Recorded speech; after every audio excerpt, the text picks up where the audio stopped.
Imagine this. It's Halloween night, 1996. You're a kid, trick-or-treating in your quiet suburban neighborhood. Suddenly, something utterly bizarre happens. Something that changes everything. And it all started with a single, strange catalyst. Hey everyone, and welcome back to the channel. Today, we re-diving deep into a story that has been whispered about in my old neighborhood for years. A Halloween night in 1996 that wasn't just about candy and costumes. It was about a mystery, a strange event, and how it unexpectedly set off a chain reaction. You're going to hear about the night the ordinary turned extraordinary, and why it's still talked about today. Stick around, because this one's a doozy. So, picture my hometown. Pretty standard, right? Tree-lined streets, manicured lawns, the kind of place where the biggest excitement was usually the annual bake sale. Halloween was a big deal, though.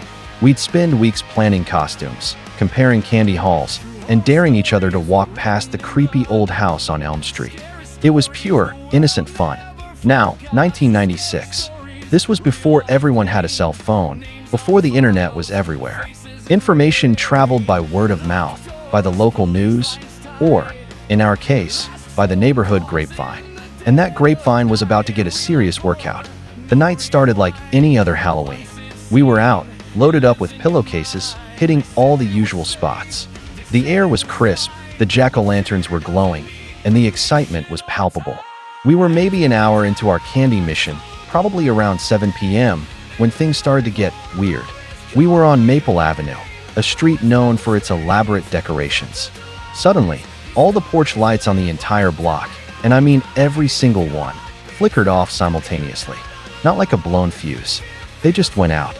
And then, for about 30 seconds, the only light came from our flashlights and the distant streetlights.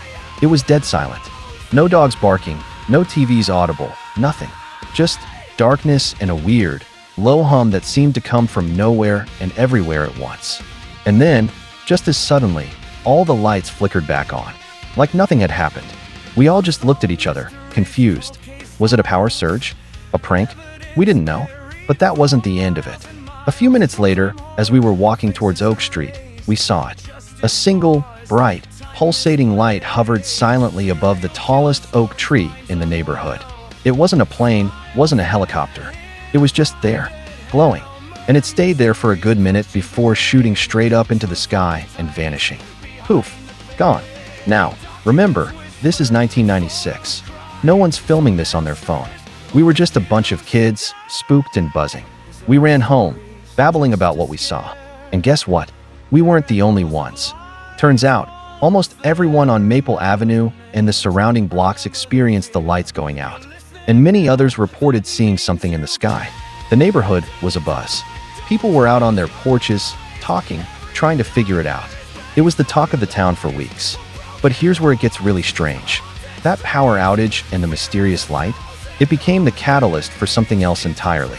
Over the next few months, a series of peculiar events started happening in our neighborhood. It wasn't scary like a horror movie, but undeniably odd. First, Mr. Henderson, the grumpy old guy who never spoke to anyone, suddenly started leaving out fresh-baked cookies for kids. Then, Mrs. Gable, who was notorious for her perfectly manicured lawn, started planting wildflowers all over her front yard. And remember that creepy old house on Elm Street? The one everyone avoided? It was bought by a quiet artist who started painting beautiful, whimsical murals on the exterior walls. It sounds minor, right? But it was a complete 180 from the norm. It was like the collective mood of the neighborhood shifted overnight. People became more open, more creative, more kind. It was subtle, but undeniable. And everyone, unconsciously or not, traced it back to that strange Halloween night. Have you ever experienced something unexplainable that led to a positive change? Drop your stories in the comments below. I'd love to read them. So what was it? An alien encounter? A glitch in the Matrix? Some kind of mass shared experience that broke us out of our routines? The theories flew around for years. Some said it was a top-secret military test gone wrong. Others, more whimsically, claimed it was a visit from some benevolent force, a cosmic reset button. My personal favorite was from a friend who swore it was the ghost of a friendly inventor who just wanted to shake things up. The truth is, we'll never know. There was no physical evidence, no official explanation. It just became a local legend, a shared memory. And honestly, that's what makes it so special. It wasn't about fear or invasion. It was about connection. That one weird night brought our neighborhood together in a way nothing else ever had. It made us look at our neighbors, and maybe even ourselves, a little differently. It made us wonder. It reminds me that sometimes, the most profound changes don't come from big, dramatic events, but from small, unexplainable moments that nudge us in a new direction. A flicker of lights, a strange hum, a shared moment of wonder. It showed us that even in the most ordinary of places, something extraordinary can happen, and the ripple effects can be surprisingly beautiful. What do you think happened that night? I'm genuinely curious to hear your theories, so leave them down in the comments. And if you enjoyed this trip down memory lane, make sure to hit that like button and subscribe for more stories about the strange and wonderful mysteries that surround us. Thanks for watching, and I'll see you in the next one.